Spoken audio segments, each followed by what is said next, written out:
जो भी इस बकरे को ले जाए और दिन भर घास चराकर वापस लाए और बकरे ने अगर कुछ खा लिया तो मैं उसको दंड दूंगा।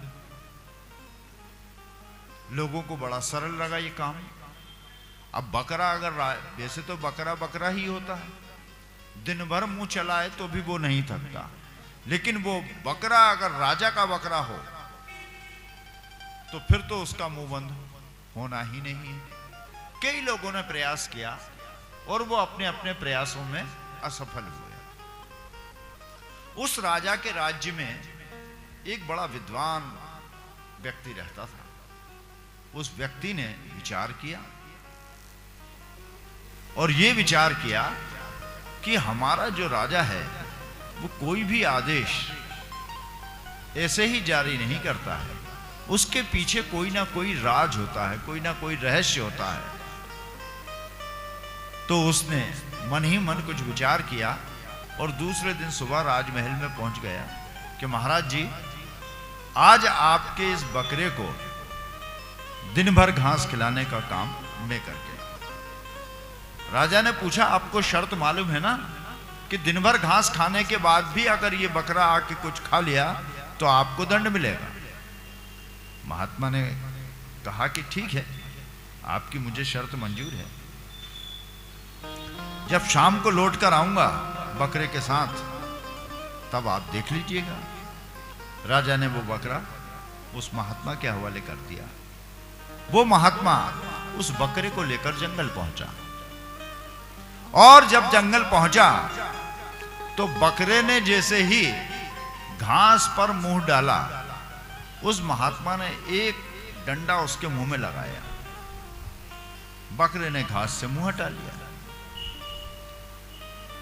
अब बकरा जब जब भी घास खाने की कोशिश करे, महात्मा जी उसे डंडा मार दें। उसने घास में मुंह डाला नहीं कि महात्मा जी का डंडा पड़ा नहीं। अब ये क्रम सुबह से लेके सूरज डूबने तक चलता रहा।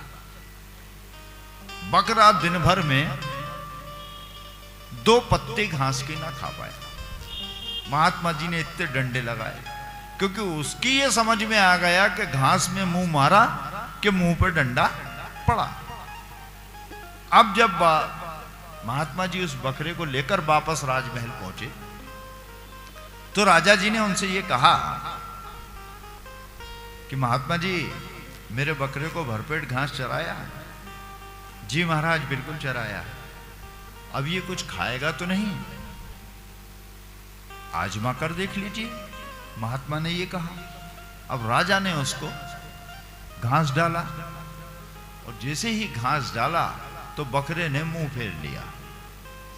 दिन भर का कुटा पिटा बकरा, भूखा प्यासा बकरा उस घास की 2 पत्ती को नहीं खा रहा है और जबकि भूखा है। वो खा केवल इसलिए नहीं रहा है कि उसे ये मालूम है कि मैंने घास में मुंह डाला और मुझे डंडा पड़ा।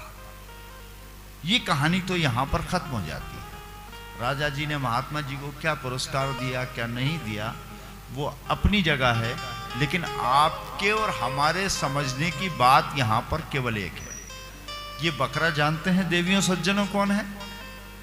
ये बकरा है हमारा मन, जो दिन भर ना मालूम कहां कहां के विचार खाता रहता है और इतना खाता है, इतना खाता है, इतना खाता है कि गच्च हो जाता है। इस मन को अच्छे काम अच्छे नहीं लगते हैं, बुरे कामों की तरफ ये तुरंत दौड़ लगाता है। जैसे इस आश्रम में, इस मंदिर प्रांगण में ये सत्संग कथा चल रही है। कैथल की आबादी कोई 10, 15, 20 लोगों की तो है नहीं, 100, 200 लोगों की तो है नहीं। अच्छी खासी डिस्ट्रिक्ट पैलेस है, मुख्यालय है, जिला मुख्यालय है। कितने लोग? क्योंकि उनका मन वही विचारों की घास चल रहा है। अब जिनने अपने मन को साध लिया वो आके यहां बैठ गए। उसमें से भी अभी कईयों का मन अपनी घर गृहस्थी में उलझा होगा, व्यापार व्यवसाय में उलझा होगा, नाना प्रकार के धंधों में उलझा होगा। शरीर तो यहां आ गया लेकिन मन अभी भी नहीं आया।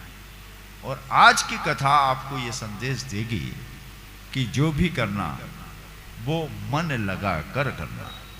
आधे अधूरे मन से आप कुछ भी करोगे आपको कुछ नहीं मिलेगा। आप यहां आ ही गए हैं तो पूरे मन को एकाग्र करिए, कोशिश करिए। ये भागेगा तो सही, आपको बैठने नहीं देगा। यहां शरीर यहां बैठा दिखेगा लेकिन आपका मन बैठने नहीं देगा। वो न मालूम कैथल के कौन से बाजार में घुमाएगा, कौन से रेलवे स्टेशन पे घुमाएगा, कौन सी अच्छी स्वादिष्ट भोजन जो हैं उन स्वादिष्ट भोजनों की तरफ आपको लेकर जाएगा। ये सारी चीजें कौन करता है? ये सारी चीजें करता है मन।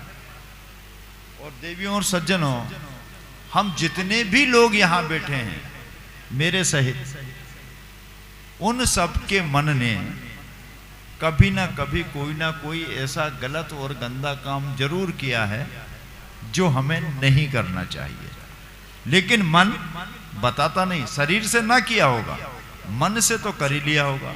और कुछ नहीं तो हर व्यक्ति की एक समस्या होती है कि उसका पड़ोस बेकार है, तो पड़ोसी ठीक नहीं है, तो उस पड़ोसी के लेकर ही कुछ ना कुछ कुविचार या उसका हानि हो जाए, उसके साथ कोई घटना घट जाए, ऐसा विचार हमारे मन में आ ही जाता है।